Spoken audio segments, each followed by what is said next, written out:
저희들은 과거, 현재, 미래 그 사이에 지금 살고 있죠. 언제나 저희들은 또한 현재를 살고 있습니다. 인간이 현재를 살고 있지만은 두 종류의 사람이 있죠. 아마 세 종류 될 것 같아요.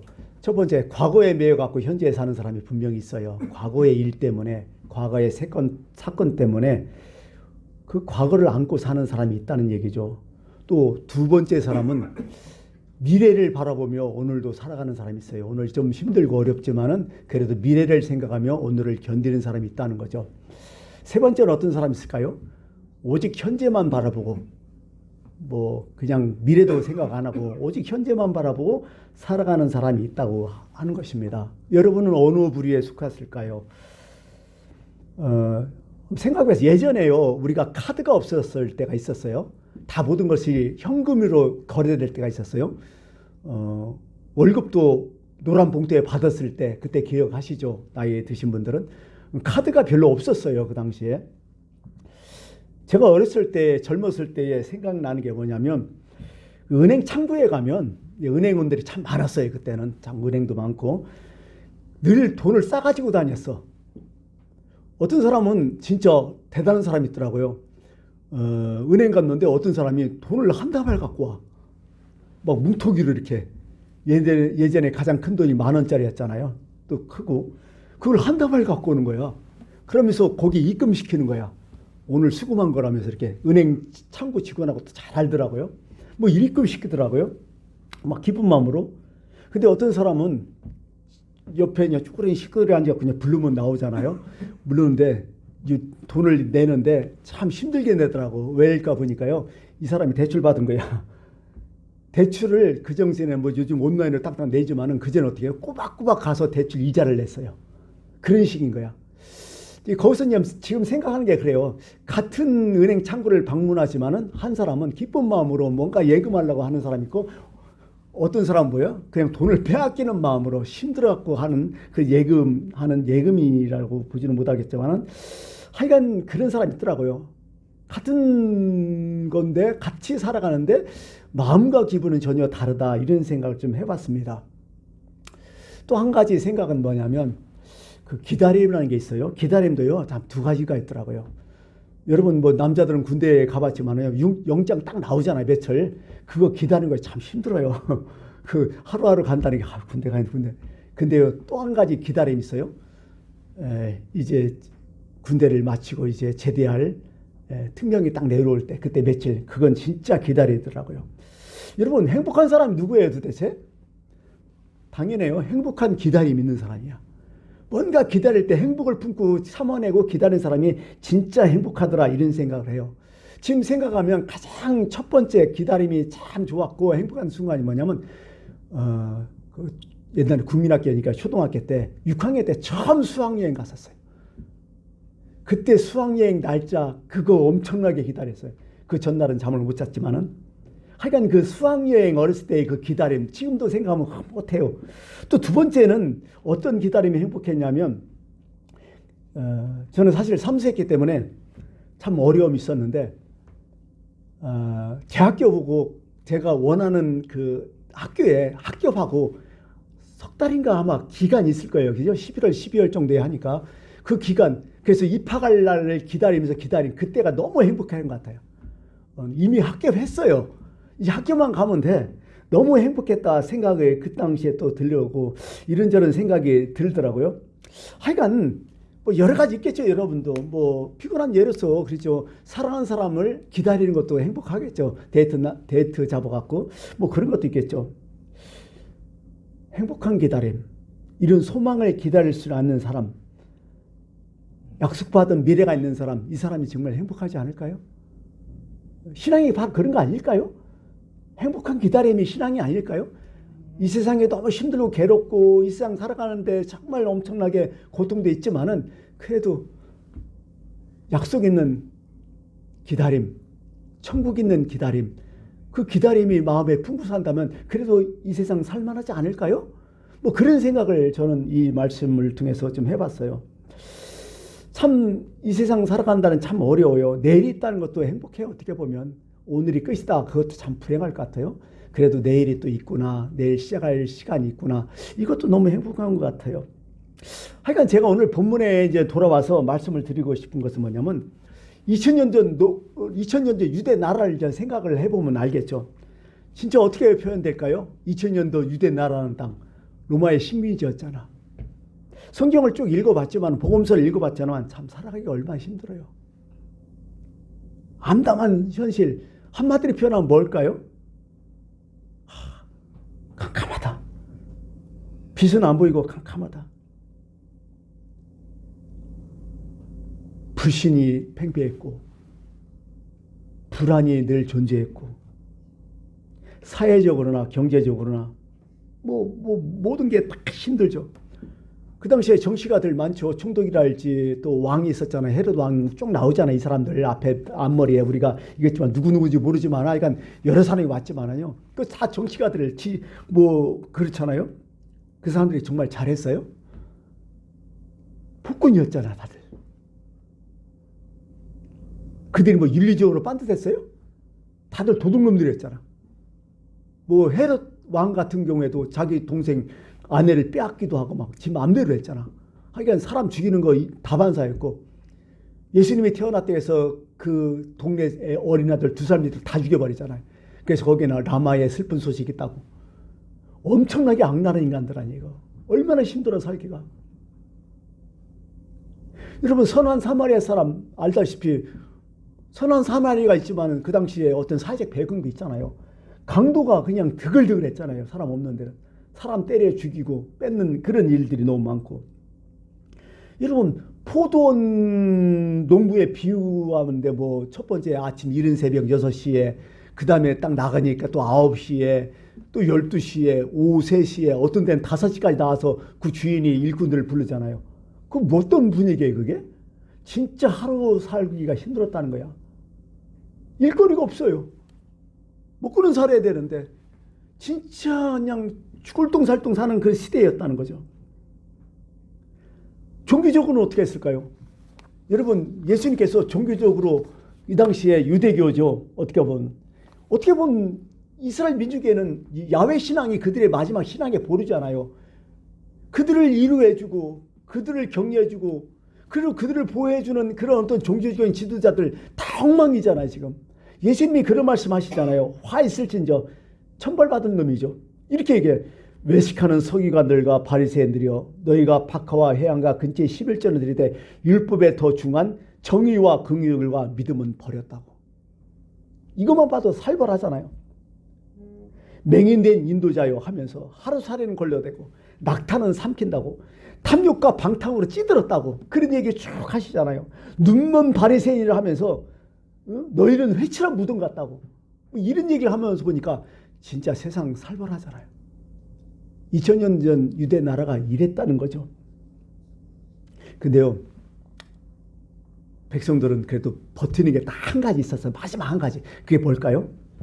한 줄기 빛과 같은 거야. 뭘까요? 소망이었는데 메시아 대망사상이었잖아요. 이거 하나 때문에 버틴 것 같아요. 그들이.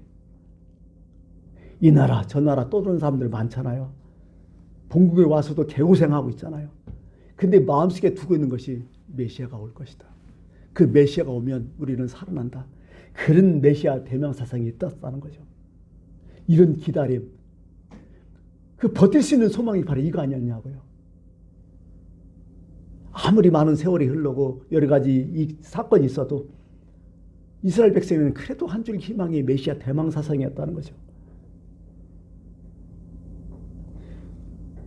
구약의 마지막 선지자가 누구죠?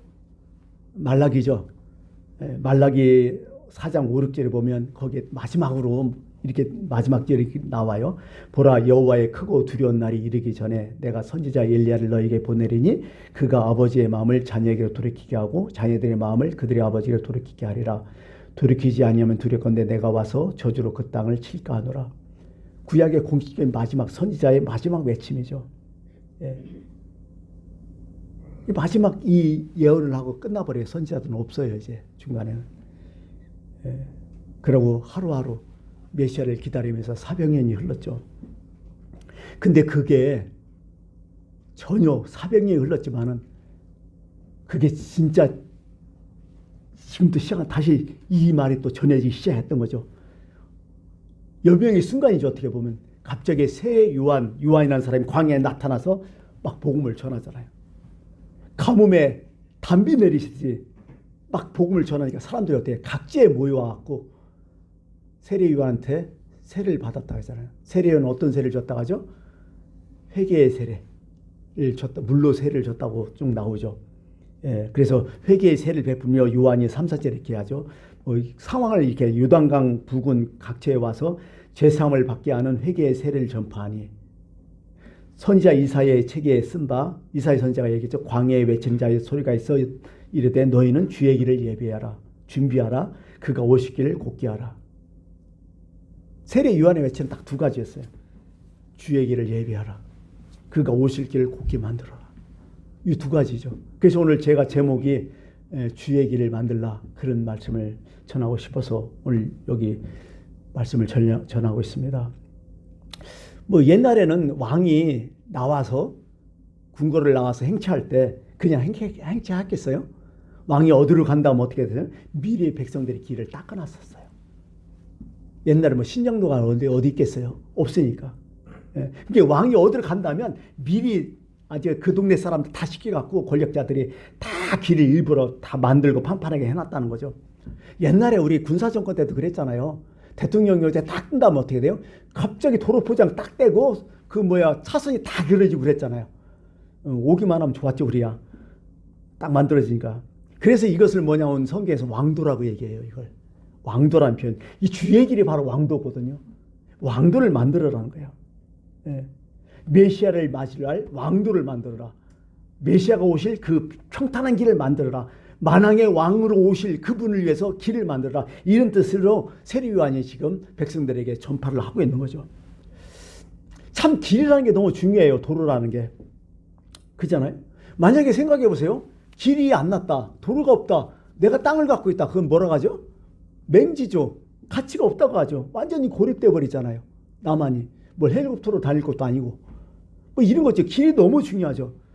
한번 생각해 봤어요. 요즘 뭐 IA가 있으니까 한번 IA한테 물어봤어. 우리나라 고속도로가 총 몇 개냐고.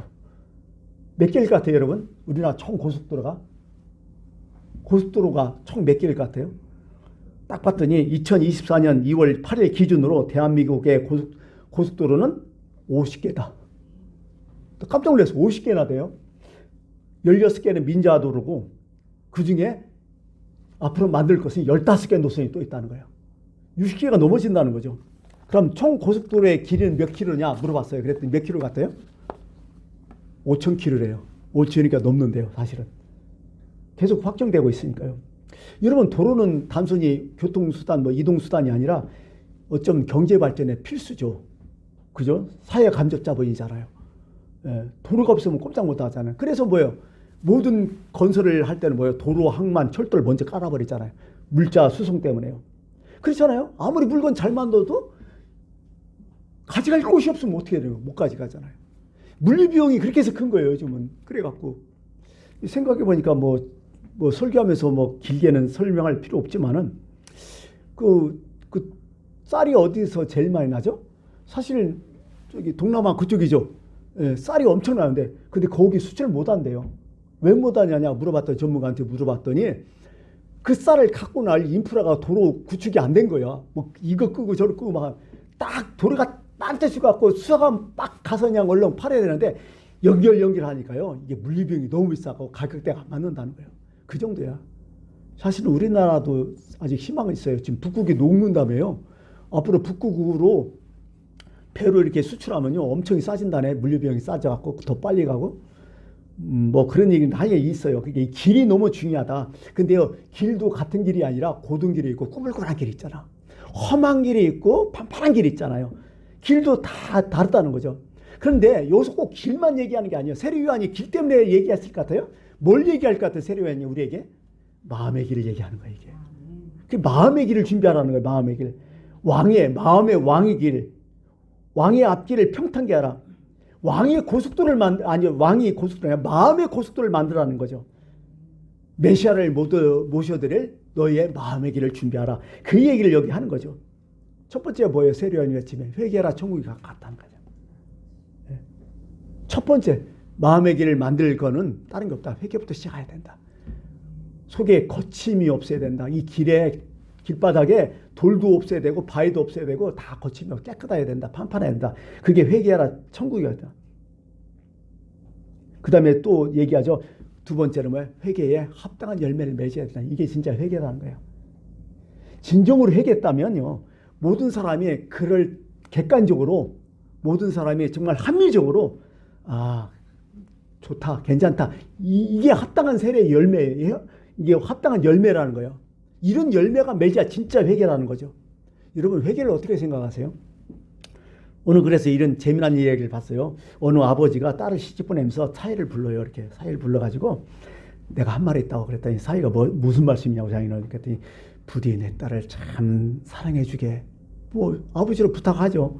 그리고 혹시 애가 우는 일이 있다고 왜 우느냐고 캐묻지 말고 그냥 내버려 두게. 내버려 둬. 여자가 우는 데는 무슨 꼭 이유가 있어서 우는 게 아니니까. 내 경험일세. 이게 무슨 소리인지 모르죠, 여러분들도. 여자가 운다고 거기다 의미 달지 말라는 거예요. 여자의 눈물에 과대평가하지 마요. 잘못하면 남자들 실수하게 돼. 잘못하면 이게 악어의 눈물도 될 수 있어요.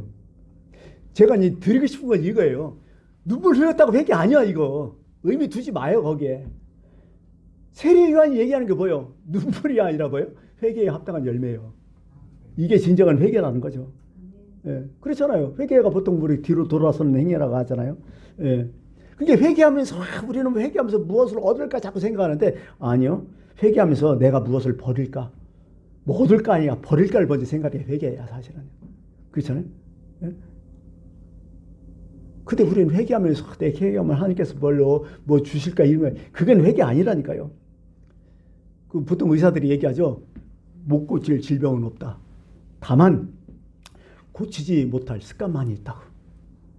사실 생각해보니까 그럴듯해요. 이게 진짜 병은 뭐야? 습관이라는 거예요. 이게 아무리 좋은 약, 아무리 좋은 수술했어도요 습관한 것처럼 똑같아요. 이제 회개의 의미가 바로 이런 거라는 거야. 이게 습관한 것처럼 회개 안 돼요. 이거 그 순간이요. 눈물 흘렸다고 웃기는 소리. 예. 이게 안 된다는 거죠. 오늘 세례요한은 그것을 얘기를 하고 있는 거죠. 성경에 갑자기 떠오른 용어가 생각나네요. 잠언서에 보면 그런 게 있어. 개가 토하였던 것을 또로 먹는다고. 그런 일이요. 그런 거 많이 하잖아요. 베드로 후서 2장에는 그래요. 돼지가 씻었다가 또 더러운 구덩이에 빠졌다고. 뭘 얘기하는 거예요, 성경에서? 회개에 아무리 울고 불고 어쩌고저쩌고 해도 소용없다. 돌아가면 똑같다. 그건 회개 아니다. 그런 얘기를 하는 거죠. 그래 오늘 이제 본격적으로 세례 요한이 외쳤던 구분기를 바로잡아라 그런 얘기 했잖아요. 어디에 이런 말씀이 있죠. 4절 5절에 그가 오실 길을 곧게 하라. 모든 골짜기가 메워지고 모든 산은 작은 산은 낮아지고 굳은 것이 곧아지고 험한 길을 평탄해질 것이요. 무슨 얘기? 첫 번째 그가 오실 길을 곧게 하라. 굽은 것이 곧아지고 험한 길이 평탄해질 것이다. 이런 얘기죠. 이거죠. 그러면 생각해봐요. 내 마음에 꾸불꾸불한 것을 곧게 하라. 어떤 뜻일까요? 굽은 길을 반듯하게 만들어 어떤 뜻일까요? 성경 말씀대로 한번 생각해봤어요. 산산수훈에 그런 말씀이 있어요. 내가 예물을 드리다가 내 형제와 되게 다투고 원망들을 만한 일이 있어. 내가 잘못했어. 알아. 내가 실수했어. 근데 내가 재물 드리러 왔어. 그 생각이 딱 난 거야. 재물 딱 드리다가. 그러자 어떻게 해요? 그 예물을 재단에 딱 두고 먼저 가서 그 사람과 화해하고 너 와서 예물 드리라. 이게 구분기를 반듯하게 하는 거야. 이 말씀을 하시는 것 같아요. 예수님 말씀에. 험한 길. 몇 사람이 얘기를 나누고 있었어요. 그 중에 한 사람이 이제 창세기를 얘기를 하는 거죠. 인간 창조 이야기를 쭉 하는 거죠. 하나님께서 아담을 푹 잠들게 하고 갈빗대 하나를 딱 뽑아갖고 여자를 만들었다. 이런 얘기를 쭉 했어요. 안 믿는 사람한테. 그랬더니 한 사람은 듣고 있다가 시큰둥하게 얘기하는 거예요. 하나님 도둑이구만. 왜 사람을 이렇게 기절시켜놓고 재워놓고 왜 갈빗대를 빼가? 이렇게 얘기하는 거예요. 이해하셨죠? 그 옆에 또 한 사람은 이렇게 또 얘기하는 거예요. 난 그런 도둑이면 좋겠네. 왜? 난 매일 맞아도 도둑 맞아도 좋겠다. 왜? 내 갈비뼈 하나로 여자를 하나 만들었으니까 내 두 개도 가져가 상관없어. 그렇게 얘기하더래요. 그 맞는 얘기잖아요. 이 같은 얘기를 듣고 어떤 사람은 긍정과 부정 이렇게 차이 나는 거예요. 마음이 열고 안 열고는 이렇게 차이 나는 거예요, 사실은. 마음이 이렇게 되면요, 뭘 얘기도 안 돼, 사실은. 그렇잖아요. 뭘 얘기해도 안 들어. 막 그게 더 반대를 위한 반대, 뭐, 그렇게 했잖아. 사람이 그렇다는 거죠, 막. 그런 거죠. 이거, 마음이 딱 굽어지면요, 깨진 얼굴 같아. 깨진 거울 같아. 그 깨진 거울로 자기 얼굴 보면 뭐 하겠어요? 똑같이 뭐. 그 당시에 이렇게 굽은 사람들이 많았어요, 예수님이. 특히 누굴까요? 이거 있잖아, 제사장들. 바리새인들, 서기관, 사두개 이런 인간들. 그들도 메시아 엄청 기다렸잖아요. 근데 굽은 마음으로 예수를 기다린 거야. 그러니 어떻게 해요? 예수님 영접했어요? 영접 안 했잖아요. 예수님 그냥 십자가 못 박아버렸잖아요. 와도 안 된다니까요. 그래서 세례요한이 얘기하는 게 굽은 것을 반듯하게 펴라. 그거 아니면 안 된다. 그냥 그 당시에 그 구체적으로 뭐예요, 그 사람들이? 예? 허세 부리고 막 거짓의 일상이고 교만은 막 넘쳐나고 자기 명예는 커지고 자기 우월감 이런 인간들 아니요. 그 예수님이 갈릴리에서 왔으니 그게 받아들이겠냐고 순수하게 자기 기준 있고 자기 레벨이 있는데 이렇게 하고 있으면 안 된다는 거죠. 또 여기 보니까요, 높은 산은 낮아지고 모든 골짜기는 메어지고 모든 산과 작은 골짜기는 낮아지라고 얘기했어요. 이거 뭐예요? 사람은 다 각자 산이 있어요. 여기 보니까 모든 산과 작은 산이 있다고 했는데 큰 산, 작은 산 모든 게 사람은 다 산이 있어. 뭐예요? 한 가지 잘난 척하는 교만은 다 있어. 내가 보니까. 왜 없겠어요? 저도 있는데. 여러분은 없을지 모르겠어요. 잘 모르니까. 아니 저는 있어요. 어쨌든 저는 있어요. 하나님 앞에서요, 우리는요, 교만 같은 산들이 다 있어, 보니까. 성경 얘기 또 할게요. 니고데모는 생각했어요. 니고데모를 딱 보니까요, 예수님께 언제 찾아왔다 하겠죠? 밤중에 찾아왔잖아요. 니고데모도 무너져야 할 산이 있는 거예요, 여기에. 왜? 니고데모는 영생에 대해서 고민이 있었어요. 참 좋은 마음이에요, 이게. 그죠? 마음은 참 잘, 어떻게 보면 고다요, 반듯해요. 참 발라요. 고민이 있어요. 근데 이게 예수님 말이 안 들어먹는 거예요. 이게 도대체 무슨 얘기인지. 왜? 자기 산이 있거든. 예수님 이렇게 말씀해요. 지시로 지시로 내게 이르니 사람이 거듭나지 아니하면 하늘 나라를 볼 수 없다. 너 갈아엎지 이거 높은 산, 너 산 갈아 내리지 않고 메꿔지지 않으면 절대로 안 된다는 거죠. 은연 중에 니고데모는 사내들이나요. 그래도 높은 주위에 있는 사람은요. 은연 중에 뭐야? 사회적인 체면과 위신을 늘 갖고 살았어. 이 사람은. 지가 낮아진다 해도 안 낮아져. 이건 그냥 기본 레벨이야. 여러분 부자 청년 얘기가 나오잖아요. 뭐 했다, 뭐 개명 다 지켰다 얘기하지만은 너 가진 거 다 팔아라. 이것도 산이거든. 이거 버리지 않으면 안 된다는 거예요. 그 얘기를 하는 거죠. 이런 산들이 다 있다니까요. 아무리 잘했어도. 그 예수님이 너 이거 갈아엎지 않으면 거듭나지 않으면 또 안 된다. 이런 얘기를 쭉 하는 거죠. 또 한 가지 생각해요. 모든 골짜기는 메어진다는 얘기를 한번 생각하면서 그런 생각했어요. 이것도 성경 얘기할게요. 38년 된 병이 나오죠. 요한복음에. 그 38년 된 병자, 그 시점에서 왜 38년이 나왔겠어요? 평생 병으로 있었다는 사람 아니에요, 이게. 38년. 그 다음에 기대 수명이 40세도 안 될 때니까 평생 어떻게 병으로 살았던 사람이죠. 이런 사람이 예수님께서 얘기해요. 병이 벌써 오랜 줄 아시고 이랬을 때 네가 낫고자 하느냐 이렇게 물어요. 생각해 보세요.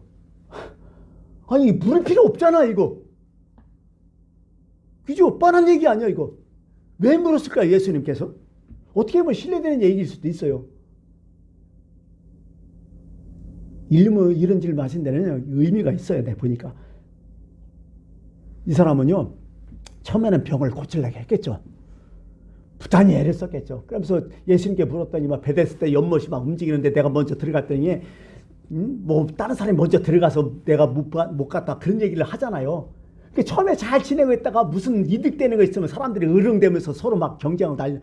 그런 데서 실망하고 또 안 되고 나이 먹고 약해지니까 이제 완전 포기한 상태예요. 그러니까 거기 있지도 못하고 어떻게 해요? 그 베레스타 연못 주변에 그냥 멍석 깔고 거기서 누워 있는 거예요. 한적한 사람이 거기 있으니까 예수님께서 드실 수 있을 사람 많으면 못 다니잖아요. 예수님 딱 발견되면 안 되니까. 그러니까 멀리 한적한 구석에 있는 그 사람 30대 병에서 찾아봐서 예수님 말씀하신 거예요. 네가 나쁘지 않으냐? 이 사람 뭐예요? 인생 포기한 상태예요. 사실은 절망이죠. 모든 게 체면. 이게요 체질화됐어. 죽을 날만 기다리는 사람 아니에요. 완전히 골짜기까지 내려간 사람 아니에요. 예수님 뭐라게? 네가 나쁘지 않으냐? 다시 묻는 거예요. 너 이거 메워지지 않으면 희망이 없다. 골짜기가 메워져야 된다. 너의 절망, 너의 체념, 너의 포기 이거 메우지 않으면 절대로 안 된다. 그런 얘기를 하는 거죠.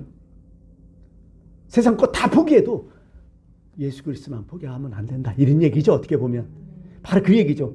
성경 말씀만은 믿어야 된다. 사람 말 소용없다. 그 얘기를 하는 거죠. 이런 것들이에요. 특히 우리가 자기 의가 좀 무너져야 돼. 사실은 내 의가. 무슨 얘기냐? 탕자 얘기할게요. 탕자가 왔잖아요. 그럼 탕자가 얘기해요. 아버지 내가 하늘과 아버지께 죄를 지었사오니 지금부터는 아버지 아들의 일컬음을 감당하지 못하겠습니다. 했더니 아버지는 정반대요. 부끄럽고 창피하고 막 그 아들은 그랬는데 아버지는 아니다. 너 원이치다. 너 내 아들이다. 막 이렇게. 탕자는 어떻게 해야 돼요? 양심이 있는 놈이라면. 염치가 있는 놈이라면. 아닙니다. 저는 나쁜 놈이다. 저는 아버지 재산 다 탕진했습니다. 그것도 탕진했어도 창기하고 놀다가 창대하고 진짜 나쁜 놈이다. 나는 죽어도 쌉니다. 나는 종이 돼서 쌉니다. 그래서 아버지의 그런 호의, 아버지의 어떤 그 은혜를 포기했다면 이게 더 나쁜 놈이에요, 사실은. 왜? 자기 의를 나타내고 이 짓 하면 못 쓴다는 거예요, 성경은. 내가 죄인이잖아요. 내가 너 의인이다. 내가 너 사랑한다. 이렇게 하면 어떻게 돼요? 그냥 아멘으로 받아, 이게. 이렇게 돼야 된다는 거예요. 세례요한이 말이 이런 얘기야, 사실은 이게. 바로 그런 거죠.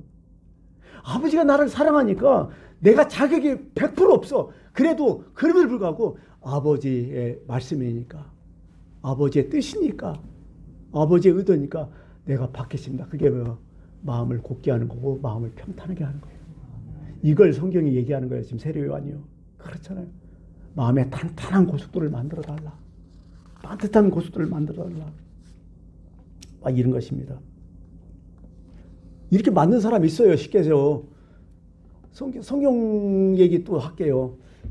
진짜 마음이 곱고 마음이 평탄한 사람이 있어요. 주님을 진짜 수용하는 사람이 있어요. 누굴까요? 마태복음 8장에 나온 백부장이야. 이스라엘에서 이만한 믿음을 보지 못하고 예수님도 깜짝 놀랐잖아요. 이스라엘 전체에서 이 사람 없다. 이 사람 최고다. 이런 얘기 아니야. 자기 종의 병 때문에 예수님께 부탁하러 왔잖아요. 얼마나 마음이 반듯한 사람이야. 열리잖아요. 그러니까 예수님도 깜짝 놀라서 내가 가서 고쳐줄게 하니까 그건 막잖아요. 내 집에 오실 필요 없어. 말씀 안 하시면. 제 밑에도 부하들이 많은데 내가 이대로 하면 다 들어먹습니다. 명령 다 따릅니다. 예수님 말씀 안 하시면 제가 명령 따르겠습니다. 너무 놀란 거예요, 이게.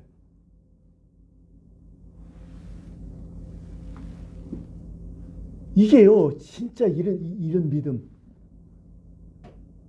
마음의 고수가 있는 자의 모습이요. 이제 말씀을 마칠게요. 사실은 오늘 말씀에 이렇게 전해졌을 때 좀, 나도 고든 길을 만들어야겠다. 나도 마음을 좀, 거친 것을 좀 집어치우고 판판하게 좀 하겠다. 뭐 그런 것 좀 하고 내 스스로 노력하면 참 얼마나 좋겠습니까? 그러면 거기에 은혜의 역사가 또 다시 일어나는데 아직도 자기 고집 생각 못 만들면 그 다음엔 뭐 할까요? 하나님께서 쉽게 말해서 강제 집행하셔요. 그때는 죽어나요. 우리 알잖아. 인생 살아봤기 때문에 좋은 말 할 때 듣는 게 좋다는 거예요. 성경은 그 얘기를 하시는 거죠. 내가 잡을 때는 그래도 힘들어도 그래도 괜찮은데 남이 잡아주면 죽거든. 여러분 물리치료 해봤어요? 내가 그래서 스트레칭하고 내가 치료할 때는 그래도 하면 참아가면 하는데 다른 사람이 물리치료 하면 막 어거지를 비틀어버리잖아. 막 남 사정 안 봐주잖아. 하나님 그렇게 하시거든. 그게 무섭다는 거예요, 사실은요. 그래서 그런 생각도 해봤어요. 하나님이 강제 집행하기 전에 내 마음의 고동질을 좀 바르게 하고, 내 마음에 이제 여러 가지 돌짝박 있는 거, 때로는 딱딱한 땅이라든지, 딱딱한 괜찮겠다 그러니까 뭐 여러 가지 지저분한 거 있는 거 싹 치우고, 지금 왕도 주님이 오실 길, 주님이 맞이할 그 왕도를 여러분 꼭 만드시길 바라겠습니다. 기도하겠습니다.